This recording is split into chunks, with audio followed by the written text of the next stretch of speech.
Welcome back to Mini Millionaire. I have an important topic to discuss today.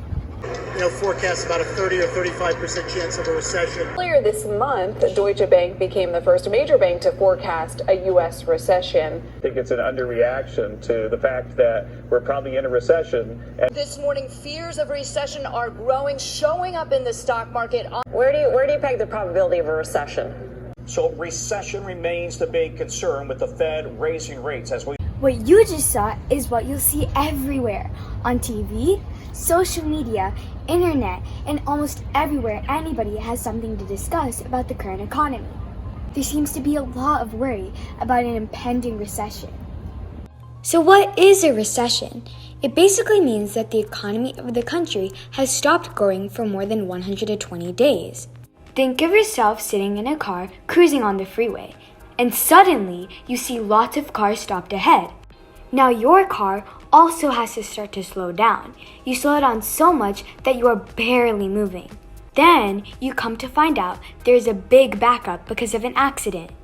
Now you don't know when the traffic will clear and when you're able to go cruise again on a clear road. Essentially, the economy is the car and we are slowing down, and that is the recession everyone is talking about. And everyone has their own ideas of what is ahead on the road and how long it will be before everything clears out and we will start to cruise again.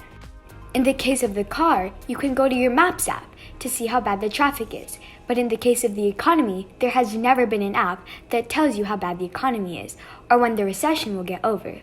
So it is basically a guess that people make based on the information that seems to be available. Here are 4 reasons people attribute to the recession fear. Number 1. The high prices of things, also called inflation. Number 2, war in Ukraine. Number 3, China lockdowns continuing. Number 4, high interest rates. I am not going to get into the details of each of the above because you can get those from other videos explained much better. But what I really want to talk about is this. Remember the video I made about the wealthy top 1% using crisis situations to make them wealthier? Well, is this one of those situations? Is this a good time to crisis invest? Let's look at what we learned during the Great Recession of 2009-10. It was a double whammy and lots of people suffered. Negativity about the future spread everywhere. News channels screamed 24/7 on doom and gloom. Everyone was scared and feeding off of each other's fear, and soon there was widespread panic.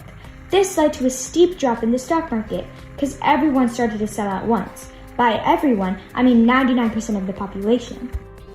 Do you think all these things are happening now?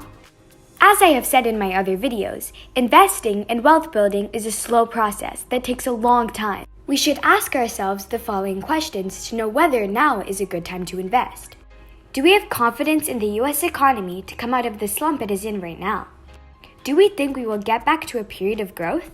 In the long term, will the economy and the stock market reach higher levels? Do we have the patience to ride this bad period through and not take emotional decisions? If the answer is yes to most or all of these, then what I learned tells me that we shouldn't buy into the doom and gloom that people paint, but do our research and find good deals to invest in. This may be a time where there are several available. Let's look at what a wise man once said. Warren, if people weren't so often wrong, we wouldn't be so rich.